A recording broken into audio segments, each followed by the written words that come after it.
Hello students, very good morning. In last class, I gave introduction to the first chapter, that is about the living world.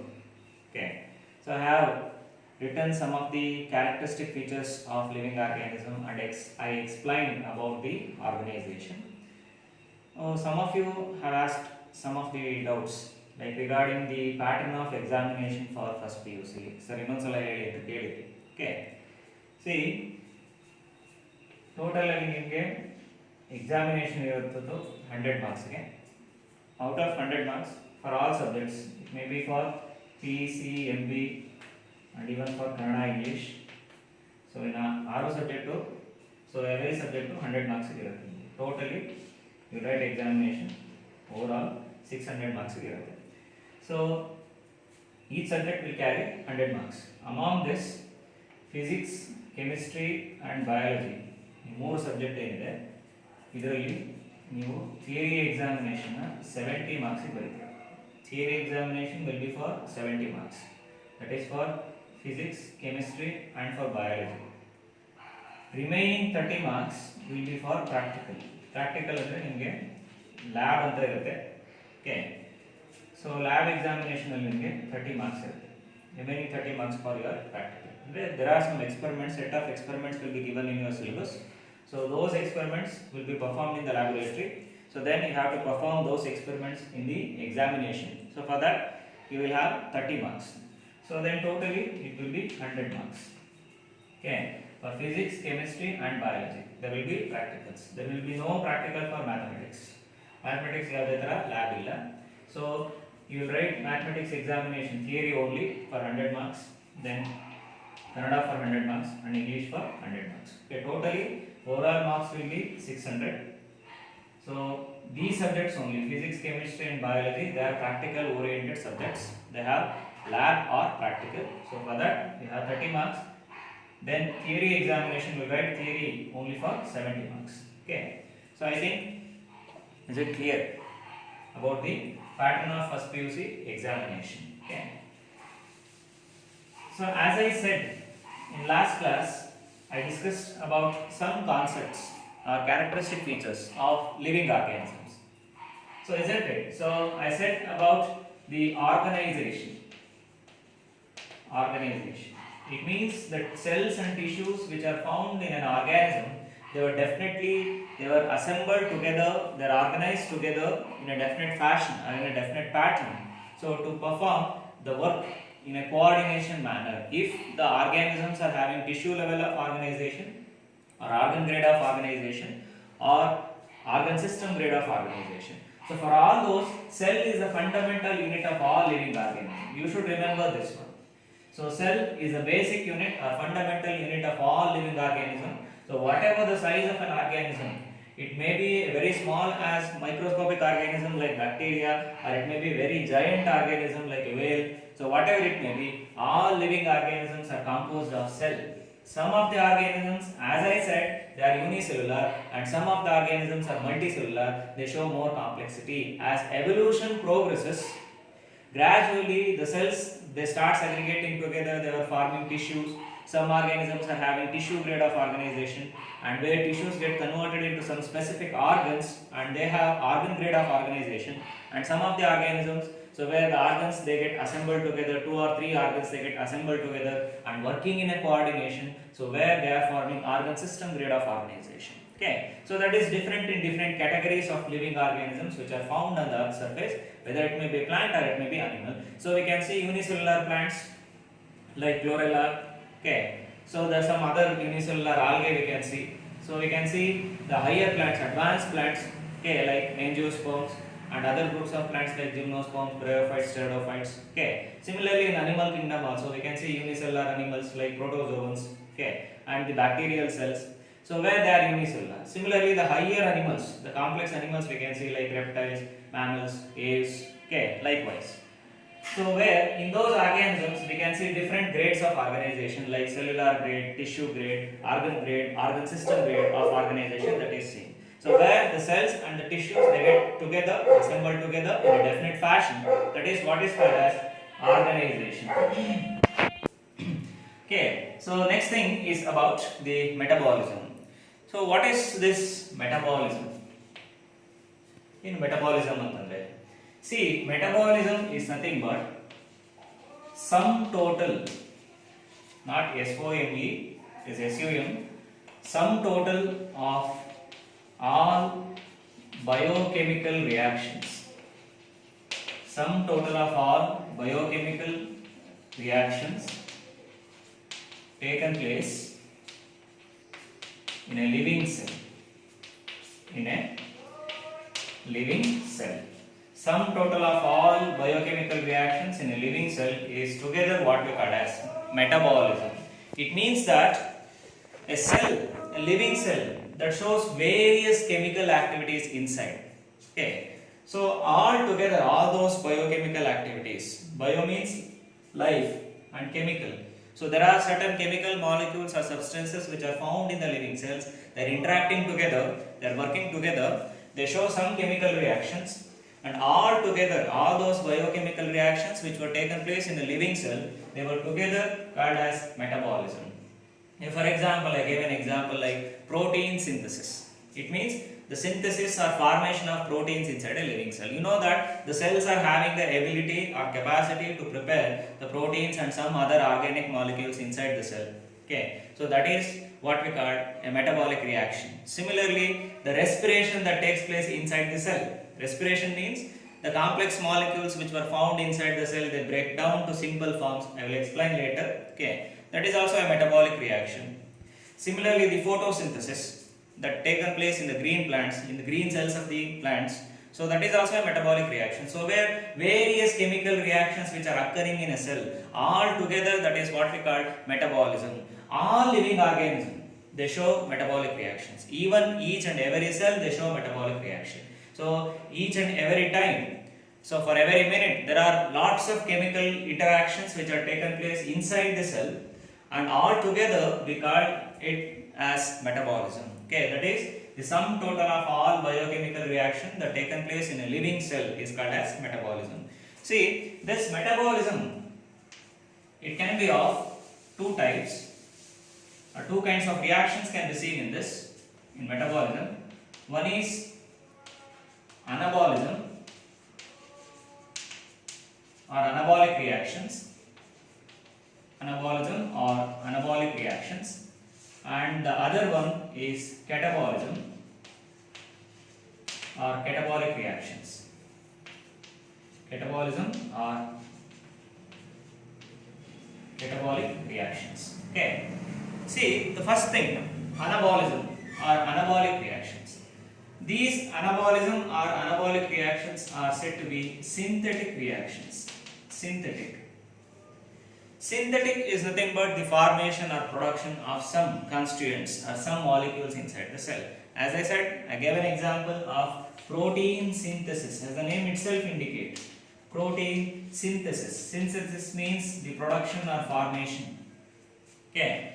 So these are synthetic reactions.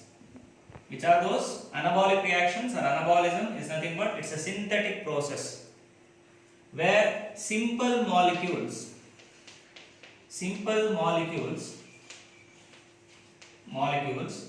bonding together, simple molecules bonding together, forming complex molecules. The simple molecules which are found inside the cell, they get bonding together and they are forming the complex molecules. That's why anabolic reactions are said to be synthetic reactions, where the simple molecules which are found inside the cell, they get bond together. There will be a bonding between these molecules, and finally they form a complex, a large molecules will be produced. So that's why it is said to be synthetic reactions. So I gave an example of protein synthesis. So how it will be? You know that proteins are the complex organic molecules which are found inside all living organisms in each and every cell. Okay. So where proteins are mainly composed of amino acids. See, these are the monomeric units of proteins. Amino acids means the individual units which are found in a protein. They were what we call as amino acid. and they were mainly composed of carbon, hydrogen, nitrogen and oxygen. Okay, together they are forming the amino acids, carbon, hydrogen, nitrogen and the oxygen. So these are the monomeric units of proteins. These amino acids, they get bound together and they form the proteins. It means that when one amino acid combine with another amino acid, similarly this second amino acid will bonds with another amino acid, again this will bonds with another amino acid, it will bonds with another amino acid. Similarly, it forms a continuous chain. If you consider a protein, the protein consists of many number of amino acids, hundreds of thousands of amino acids can be seen in a protein. When the number of amino acids increases in a protein, automatically the size of the protein or the density of the protein that gradually increases. When the number of monomers when it increases, gradually the size of the density of that molecule will increases. Okay. So when amino acids when bond together and they form the protein, it means protein is a polymer. I think you have heard polymer. Okay. Protein is a polymer of amino acid. A polymer is a complex molecule made up of many number of monomers. Okay. So where many amino acids bonding together forming the protein, just like a train. How a train is composed of many number of compartments. So bogie anta nave ಹೇಳ್ತೀವಲ್ಲ, if you compare those compartments or bogie ಒಂದು amino acid ಅಂತ compare ಮಾಡಿದ್ರೆ ಬೋಗಿಗಳನ್ನೆಲ್ಲ ಜೋಡಿಸಿದಾಗ ಒಂದು long chain ಇನ್ formation ಆಗುತ್ತಲ್ಲ, so that can be like A protein. Means amino acids are bonding together forming a continuous chain, and that is what we call as a protein. So here a protein is synthesized. I said that anabolic reactions are synthetic reactions. A protein molecule is synthesized or produced here. That's why they were said to be synthetic reaction. And one more very important thing, bonding requires energy. To create a bond, to make a bond between the molecules, it requires energy. That's why anabolic reactions, they utilizes the energy. The synthetic reactions utilizes energy. So hence anabolic reactions are said to be endergonic reactions. Endergonic. See, endergonic means they uses energy, they utilizes the energy, they absorb energy. Okay. So that's why they are said to be endergonic reactions. So I gave you another example of photosynthesis. Okay. So you know photosynthesis is nothing but the synthesis of carbohydrates or organic molecules by the green cells of the plants by using sunlight or in the presence of sunlight, using raw materials like carbon dioxide and water. Photosynthesis is nothing but the synthesis of carbohydrates or organic molecule by green cells of the plant body in the presence of sunlight and chlorophyll, by using raw materials like carbon dioxide and water. So what is the product of photosynthesis? The product of photosynthesis is glucose molecule, that is C6H12 and O6. This is the product of photosynthesis. So again you look here, carbon dioxide and water, they are the simple molecules. Carbon dioxide and water are the simple molecules. Here in presence of sunlight,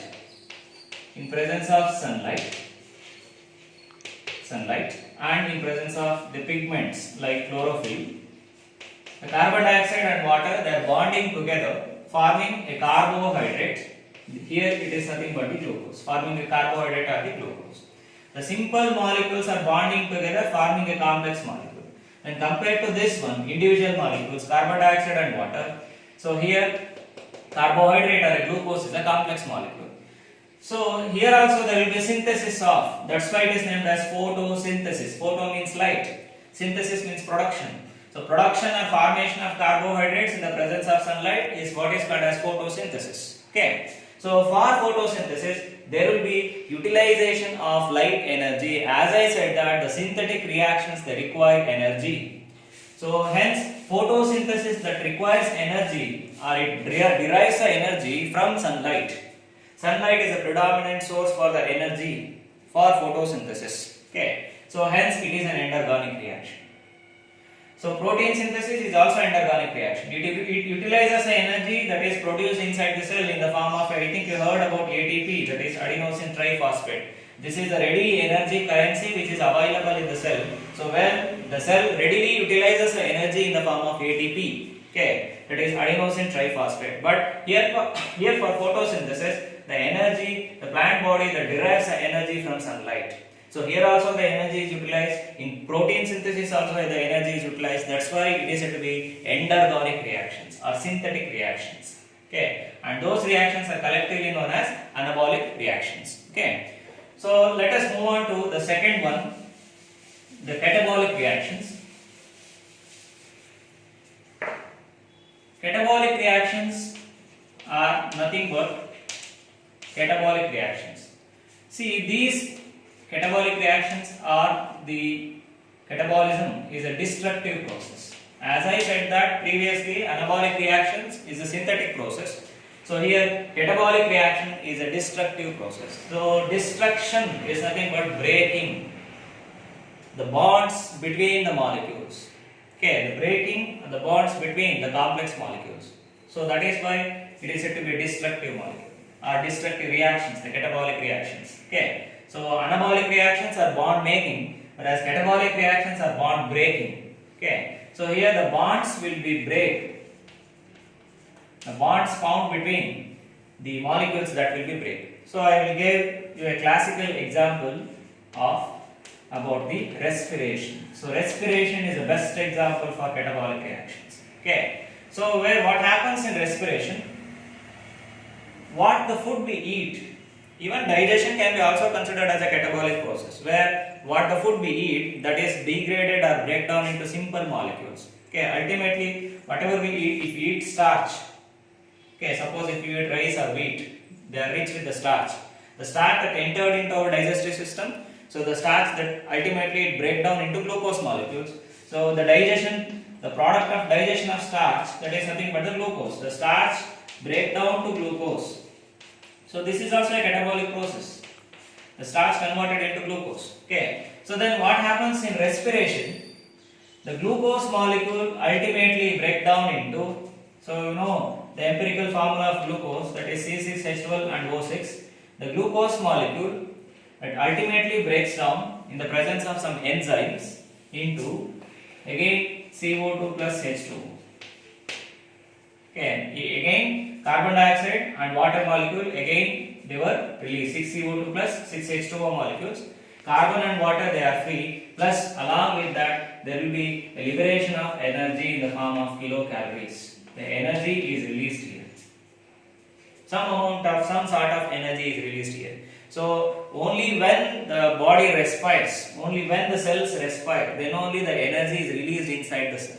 Because respiration is a destructive process where the bond between the carbon dioxide, you just remember the process of photosynthesis where carbon dioxide and water they combine together forming carbohydrate where energy is utilized. It means bond making requires energy, but when you compare here in respiration where carbohydrate, the glucose molecule that break down to carbon dioxide and water, and with the release of energy is released during the catabolic process. Similarly, the digestion of protein, that is what we call as proteolysis, the breakdown of protein, proteolysis. Proteo means protein, lysis means breakdown. So this will also releases energy.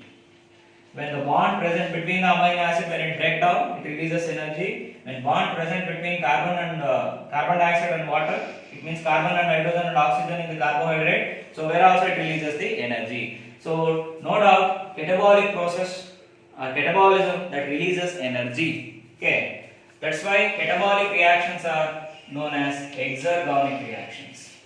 Exergonic. It means they would not utilize the energy, so there will be liberation of energy here. That's why it is said to be exergonic process. Anabolic process is said to be endergonic process, whereas catabolism is said to be exergonic process. The bond between the molecule that break down here, that's why it is said to be destructive process. The best example is respiration and proteolysis and even the digestion also. Okay, so they were all the catabolic process. So altogether the energy will be released. That's why it is said to be exergonic process. Okay, so this is about the metabolism. That is nothing but the sum total of both the anabolic as well as the catabolic reactions. They were collectively known as metabolism. Okay.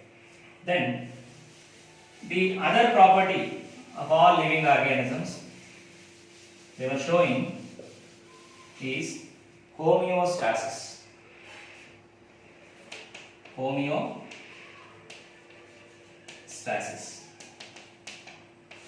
Homeostasis. Okay. See, what is this homeostasis? Homeostasis is nothing but balancing the internal environment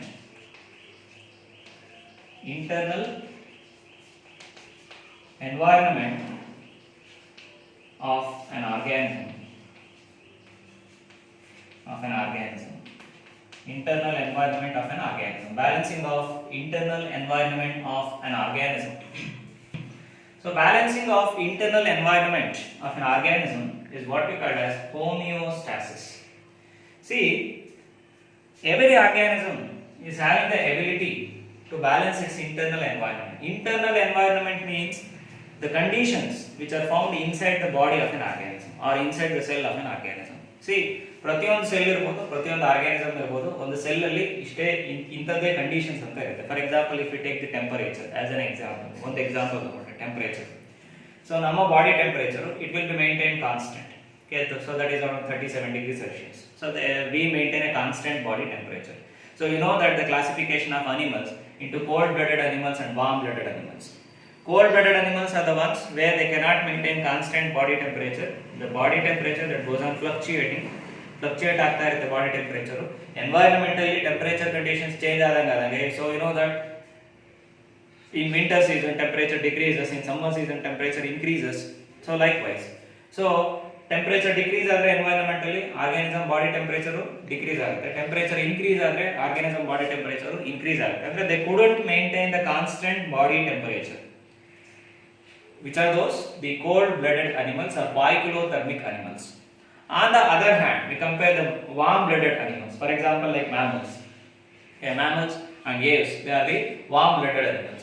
So where we can maintain the constant body temperature, whatever it may be the temperature outside. ಅಂದ್ರೆ environmental ಏನು temperature ಇದೆಯೋ ಅದಕ್ಕಿಂತ ನಮ್ಮ body temperature ಅಲ್ಲಿ fluctuation ಏನಾಗೋದು maintain ಆಗುತ್ತೆ. Okay, so ಚಳಿಗಾಲದಲ್ಲಿ ಇದ್ರೂ ಆಗಲಿ ಬೇಸಿಗೆಯಲ್ಲಿ ಇದ್ರೂ ಆಗಲಿ the body temperature will be constantly maintained. So winter season ಬಂದ ತಕ್ಷಣ temperature gradually decrease ಆಗಲ್ಲ. For example, outside temperature if it is 20 degrees Celsius, the body temperature do not decreases to 20 degrees Celsius. However, it maintains constant temperature. Suppose in the external environment the temperature increases to 39 degree, the body temperature do not increases to 39 degree. Again, it will maintain constant body temperature. It means the organisms, they have the ability to maintain constant conditions of their body. That is what we call internal environment. External environment is nothing but our surroundings. Nam surroundings alli enide, that is what we call external environment. The internal environment is nothing but the conditions which were found inside the body of an organism. That is what we call internal environment. So that's why I gave an example of temperature regulation, that is what we call as thermoregulation. So this is nothing but the maintenance of body temperature. See, in the winter season, so where the deposition of fat below the skin increases, andre skin alli fat deposition, skin beneath fat deposition ಏನಾಗುತ್ತೆ winter season ಅಲ್ಲಿ increase ಆಗುತ್ತೆ. And also ನೀವು ನೋಡಬಹುದು ಚಳಿಗಾಲದಲ್ಲಿ we are shivering, we show a mechanism that is what we call as shivering, ಅಂದ್ರೆ ನಡುಗ್ತಾ ಇರ್ತೀವಿ ಚಳಿಗಾಲದಲ್ಲಿ. ಯಾಕೆ ಚಳಿಗಾಲದಲ್ಲಿ ನಡುಗ್ತೀವಿ ಅಂದ್ರೆ this is one of the mechanism or exercise that will be done by the body to maintain temperature, not to increase the temperature. ಅಂದ್ರೆ temperature body ಮೇಲೆ maintain ಮಾಡೋದಕ್ಕೆ, temperature decrease ಆಗೋದನ್ನ ಇನ್ಕ್ರೀಸ್ ಮಾಡೋದಕ್ಕೆ ಬಾಡಿ ಏನು ತೋರಿಸುತ್ತೆ, ಶಿವರಿಂಗ್ ತೋರಿಸುತ್ತೆ. Kind of physical exercise that will be. So ನಾವು ಬೇಕು ಅಂತ ಏನು ನಡಗಲ್ಲ, ಸೊ body automatically it shows shivering. Okay, so that is also one of the condition, so to maintain the temperature. Then the fat, okay, the deposition will increases during the winter season beneath the skin. The reason is fat can act as a thermo insulator. Thermo insulator, you know what is an insulator?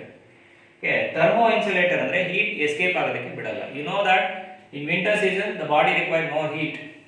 So ಹಂಗಾಗಿ ನಾವು ತಿನ್ನುವಂತ food ಅಷ್ಟೇ winter season ಅಲ್ಲಿ so heat ನ generate ಮಾಡುವಂತ food ಅನ್ನು ತಿನ್ನಬೇಕು ಅಂತ ಹೇಳ್ತಾರೆ. ಓಕೆ, ಸೊ ಯಾಕೆ ಅಂತಂದ್ರೆ ಎಕ್ಸ್ಟರ್ನಲ್ ಎನ್ವೈರನ್ಮೆಂಟ್ ಅಲ್ಲಿ ಟೆಂಪರೇಚರ್ ಕಮ್ಮಿ ಇರುತ್ತೆ, ಬಾಡಿನಲ್ಲಿ ಟೆಂಪರೇಚರ್ ಡಿಕ್ರೀಸ್ ಆಗಬಾರ್ದು ಅಂತ the body will maintains by showing some mechanisms like shivering or fat deposition below the skin. Okay, so that is what we call thermoregulation. So, for example, in case of summer, the deposition of fat beneath the skin that decreases. We profusely sweat. Winter sweat ಆಗ್ತೀವಾ ಇಲ್ಲ, winter shivering ಇರುತ್ತೆ. So we sweat profusely in summer. Sweating is one of the mechanisms that is adapted by the body to reduce the temperature. Body temperature na reduce ಮಾಡೋದಕ್ಕೆ ನೋಡಿ sweating ಆದಾಗ cooling effect create ಮಾಡುತ್ತೆ. Okay, so an excess of water that comes out from the body, so it causes a cooling effect on the external surface. So that's why in summer we profusely sweat, we won't shivering. There is no shivering in summer, there is no deposition of fat beneath the skin in summer. Okay, so this is an adaptation or balancing in summer season, and previously, as I said, that is a balancing in winter season. So that is what we call thermoregulation, means balancing of internal environment of the body. Okay, because external environment is not constant, it is always fluctuating. So ಹೊರಗಡೆ environment ಯಾವಾಗಲೂ fluctuate ಆಗ್ತಾನೆ ಇರುತ್ತೆ. Though there are fluctuations in the external environment, the body has to maintain the constant conditions. That is what we call homeostasis.